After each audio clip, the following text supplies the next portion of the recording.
Habib Rizik nyampe nggak ke 2024 untuk jadi semacam simbol dari recovery Muslim politics itu? Itu pertanyaan yang juga terlalu standar. Yang saya mau tanya, Jokowi sampai nggak 2024? Itu soalnya tuh. Kalau itu tanya ke Adi Masardi. Ya, kalau Adi Masardi dia maunya besok tuh. Karena memang orang tiba pada soal untuk bagaimana mengevaluasi politik Indonesia tuh. Kalau Habib Rizik dimunculkan, dia bukan momentum. Karena momentum itu tersedia setiap minute, setiap detik ada momentum. Sekarang momentum itu harus diisi dengan monumen.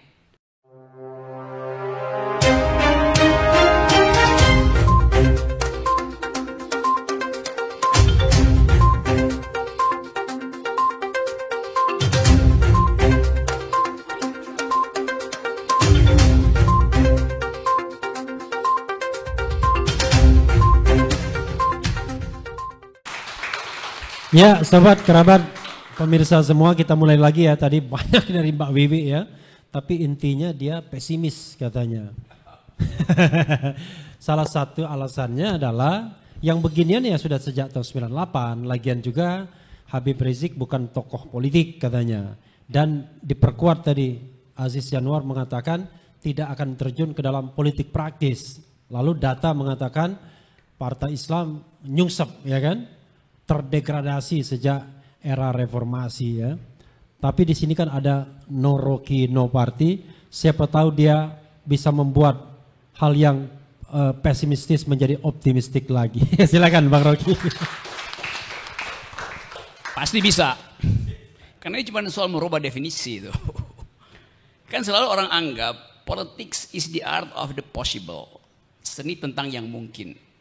Kalau kita pakai paradigm itu yang mungkin memang kelihatannya pesimistis gitu. Tapi kalau kita bilang politics is the art of attacking the impossible, maka kita hidup di dalam optimism. Wah, luar biasa ya. Dan itu yang diajukan kemarin oleh saudara Leon dan kawan-kawan di BEM. Ketika orang merasa pesimis, mereka bilang kami optimis. Kenapa? Karena kami berhadapan dengan lip service.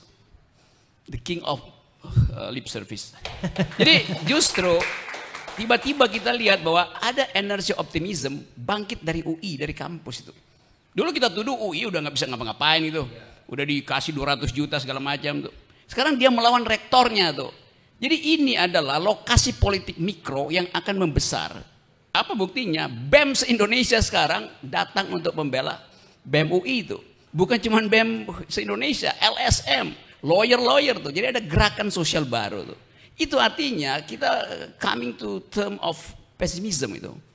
Jangan lagi itu tuh. Kita lakukan sesuatu yang optimis. Karena cuma itu yang bisa kita ajukan tuh.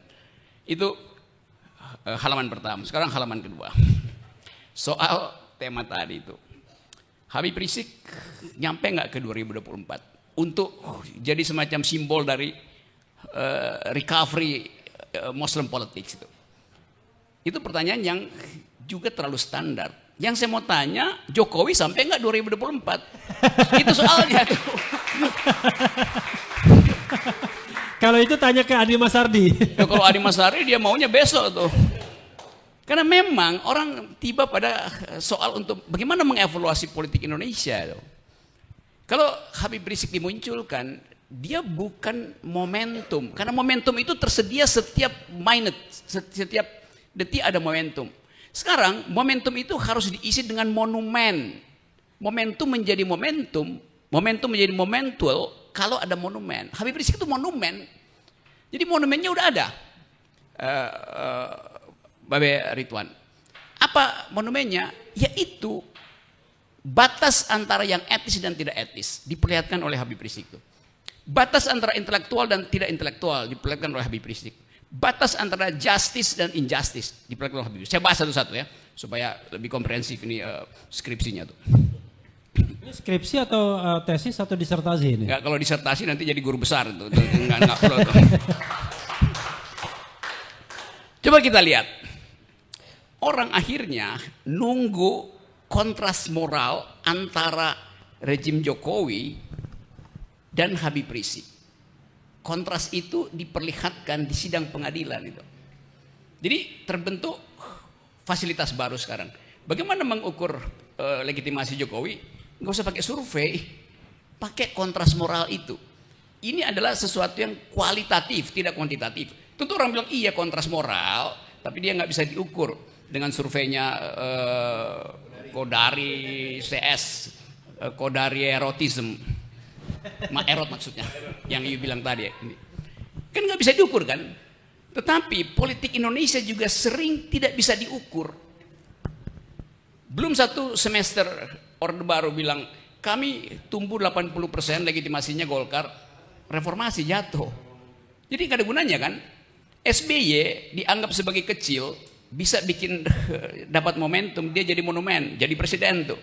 Partai Demokrat tuh berapa persen sih awalnya tuh 27 tiba-tiba meledak karena satu peristiwa kecil itu, yaitu dia dilecehkan oleh PDIP, oleh Taufik Kimas. Nah kita mau lihat politik selalu tiba dengan semacam keajaiban rasional. Saya sebut keajaiban rasional karena nanti kalau keajaiban tuh ada keajaiban rasional yang tidak bisa dihitung di dalam metodologi survei itu. Tiba-tiba Habib Rizik sekarang tumbuh sebagai tokoh keajaiban rasional. Kalau keajaiban irasional itu dianggap sebagai keadaan di langit yang memungkinkan Habib Rizik tumbuh. Tapi saya sebut keajaiban rasional karena Habib Rizik datang ketika Indonesia mengalami demoralisasi itu. Di dalam semua hal tuh. KPK, komisaris-komisaris yang hanya dipakai untuk kepentingan tim sukses salah seorang menteri, itu kan semua demoralisasi. Yang kedua, kita lihat bahwa rejim ini mengalami pembusukan secara intelektual. Nggak ada mutu pikiran timbul dari istana. Seluruh juru bicara istana itu dungu. Karena itu satu-satu kemudian disingkirkan sebetulnya hanya untuk menutupi kedunguan istana tuh. Dijadiin dubes lah, dijadiin komisaris lah. Tetapi kedunguan itu melekat di istana. Karena ini sistem kedunguannya ada di istana itu. Jadi kontras intelektual. Sekarang kontras injustice. Tadi Mbak Wiwi udah terangin bahwa Gini rasio kita itu menuju satu. Makin ke atas artinya makin timpang itu. Tapi itu baru ukuran spending. Belum ukuran pendapatan. Apalagi kalau rasio itu diukurkan pada kesenjangan pendapatan, dijelaskan tadi juga oleh Mbak Wi, oleh Adi. Jadi secara sosiologi seluruh variabel yang bisa membatalkan optimisme dari rejim ini sedang ada. Pembatalan optimisme rejim membuat kita juga optimis bahwa perubahan bisa berlangsung. Kan itu soalnya kan. Jadi analisis sosiologi ada di situ tuh. Nah, karena itu saya menganggap bahwa Habib Rizik dia bukan momentum, tapi dia udah jadi monumen. Tentu orang bisa bilang partainya apa? Nggak perlu partai untuk jadi monumen tuh. Ayatullah Khomeini jadi monumen karena satu peristiwa buruk dilakukan oleh Syah Iran tuh. Malcolm X memimpin gerakan Muslim Brotherhood di Amerika, dibunuh tahun 65 ya. Juga memimpin satu gerakan moral. Anak muda akhirnya sekarang baca Malcolm X karena menginginkan satu tuntunan moral tuh. Martin Luther King juga dibunuh di Amerika karena menuntut perbaikan moral tuh melalui perjuangan hak asasi manusia. Dibunuh juga tahun 68. Duh masih muda tuh. Anak muda membaca kembali I Have a Dream dari Martin Luther King. Anak muda sekarang baca lagi Kuba, Che Guevara. Jadi semua mereka itu adalah simbol moral yang tidak bisa dibaca dengan statistik itu. Jadi percuma misalnya saudara Kodari kawar-kawar 3 periode, enggak. You mesti baca bagaimana problem bangsa ini dievaluasi secara etis. Dan itu BEM UI betul-betul kemarin itu memperlihatkan bahwa publik menginginkan perubahan etika politik. Nah karena itu BEM sekarang didukung. Sekarang kelebakan rektornya kan, mau bikin apa dia di situ? Jadi rektor UI sekarang kelebakan karena rektor UI merasa bahwa dia harus hukum BEM ini supaya dia punya potensi untuk jadi menteri kalau reshuffle tuh. Itu konyolnya pikiran. Padahal sekarang jabatannya wakil komisaris utama BRI. Nah itu juga itu udah melanggar etika. Dia digaji negara untuk memperbaiki kurikulum UI. Sekarang dia bekerja di BRI sebagai komisaris yang mesti baca laporan keuangan segala macam. Jadi waktunya di mana? Dari segi itu dia udah melanggar statuta UI itu. Bahwa tidak boleh dia bekerja rangkap. Ini rektor ini full time, digaji tinggi oleh UI itu, oleh pajak kita tuh. Ini rektor ngapain masih nyari duit di BUMN? Itu nggak boleh kan? Jadi itu pertanda bahwa kedunguan itu ada dalam sistem kita. Kalau rektornya pakai otak, dia bilang saya akan full ada di UI mengurus kurikulum supaya UI betul-betul jadi world class university. Sekarang UI jadi WC UI itu singkatannya tuh. Iya, water closet. Bukan world class. Karena begini kan manggilin mahasiswa. Jadi saya mau ringkas sebentar bahwa ke depan kita menghitung potensi dari Muslim politics untuk menghasilkan batas etis kekuasaan. Karena kita nggak mungkin tadi kalau kita lihat statistik ya suara politik Islam itu mungkin berapa 30-24% maksimal itu. Tetapi bukan itu yang penting secara statistik, tapi politik Islam memelopori perubahan etika politik dan itu akan didukung oleh partai-partai sekuler, partai-partai macam-macam tuh. Kan itu intinya kan. Jadi betul tadi FPI atau Habib Rizik paham bahwa ke depan sebaiknya dia jadi guru bangsa sambil menunggu satu peristiwa politik berikutnya tuh. Sehingga dia dipanggil oleh sejarah bahkan untuk memimpin partai. Kalau kita sekarang evaluasi, diam-diam Habib Rizik diincar oleh semua surveyor untuk dijadikan ikon atau diintip peluangnya untuk jadi presiden oleh partai-partai Islam. Itu masuk akal aja kan? Bahwa kemudian politik Indonesia itu menganggap bahwa ya, tapi dia bukan Islam yang moderat itu. Nanti dikampanyekan lagi kan. Habib Rizik memimpin politik Islam radikal tuh. Dan saya udah nggak anggap bahwa apa gunanya bikin perbedaan moderat dan radikal kalau isunya adalah ethical politics. Kan itu intinya kan. Kan dulu Orde Baru bikin mana yang moderat, mana yang radikal tuh dalam upaya untuk meringkus yang radikal. Itu udah nggak dibeli orang sekarang itu. Karena istilah moderat itu artinya mereka politik Islam yang pro kekuasaan akhirnya tuh. Kalau dia nggak pro kekuasaan maka dia dianggap radikal gitu kan. Bahkan dekat-dekat di situ jadi teroris itu. Nah ini bagian buruk dari labeling politik Jadi Islam. Jadi ini tuh penting. Jadi yang moderat itu yang pro kekuasaan. Kalau tidak pro kekuasaan Anda dianggap radikal. Yes. Itu definisi istana begitu tuh. Itu kan definisi dungu. Padahal istilah moderat dulu di dalam kalau kita belajar comparative politics bukan dimaksudkan lawan dari yang radikal moderat itu, tapi dia ada di tengah tuh, dan di tengah bisa jadi radikal tengah juga kan. Jadi cara berpikir kekuasaan ini betul-betul mengalami sama dengan ekonomi mengalami pembusukan, sama dengan politik mengalami pembusukan. Nah ini poin awalnya. Ada soal lain tuh, Refli? Iya, soal lainnya adalah kan sebenarnya kan kita bicara dua tema yang penting, Islam dan oposisi. Kan selalu ada kekhawatiran kalau politik Islam menguat, barangkali sebagian orang yang barangkali tidak suka dengan identitas ini tidak begitu happy. Tapi kan tadi katanya bersatunya di soal etik politik, ethical politik. Bisa dieksplorasi lagi lebih agar orang kemudian tidak berpikir soal kekhawatiran dan ketakutan. Tadi Adi Masardi bilang, wah kita nggak mewakili entitas itu, yang kita wakili adalah ketidakadilan. Silakan. Betul.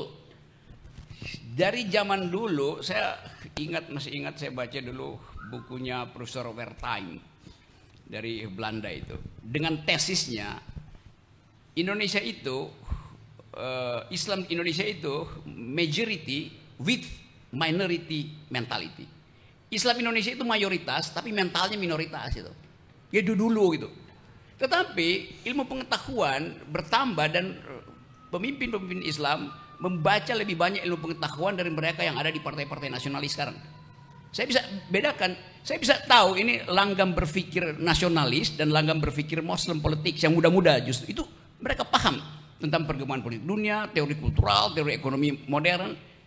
Jadi sebetulnya politisi Islam ini bahkan yang belum berpartai memperlengkapi diri dengan pengetahuan sehingga tema majority with minority mentality nggak perlu lagi dipakai sekarang. Kan sekarang pertandingannya Anda punya otak apa enggak itu aja dasarnya kan. Nggak perlu tanya Anda radikal apa enggak radikal tuh. Nah sekarang kita lihat itu, sementara partai-partai nasionalis justru itu mengalami ketiadaan kader. PDIP sampai sekarang sulit nyariin kader itu. Mau outsource nggak ada yang mau melamar, mau pakai kader sendiri, kadernya nggak laku secara survei.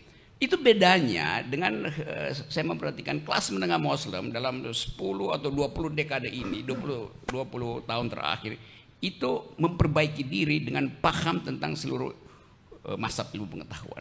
Bahwa kemudian masih ada sinyal bahwa tapi nanti dia di ujungnya itu akan bikin syariat Islam itu. Lah itu kan stigma yang diberikan. Emangnya dunia nggak berubah secara sosiologis itu, sehingga Muslim politics yang masih muda ini nggak tahu tentang 4.0 teknologi, konsep alam semesta baru, new kind of economy, universal basic income, cryptocurrency, kan itu semua mereka tahu kan. Jadi pembicaraan kita sebetulnya harus diarahkan pada 3 prinsip. Ke depan orang akan hitung apakah Anda ethical di dalam politik, termasuk paham tentang environmental ethics. Itu langsung dibandingkan dengan rejim sekarang. Rejim sekarang buta huruf terhadap environmental ethics. 1 poin itu. Buta huruf terhadap environmental ethics ya. Apakah Anda paham tentang justice? Langsung diujikan pada rejim sekarang. Rejim sekarang itu memberi fasilitas relaksasi lebih banyak pada oligarki daripada pada UMKM itu. Jadi pasti dianggap dia tidak paham justice. Yang ketiga, kapasitas intelektual itu. Itu langsung bisa dibaca di mana-mana bahwa bahkan presiden sekarang udah nggak dianggap orang, diolok-olok, dimemkan segala macam itu. Jadi satu fasilitas untuk memperlihatkan bahwa ada kesempatan untuk menjadikan perubahan politik itu berbasis pada intellectuality, justice dan etik. Dan ethics itu. Jadi itu intinya. Nanti kita sambung Luar biasa. halaman berikutnya nanti kita sambung ya.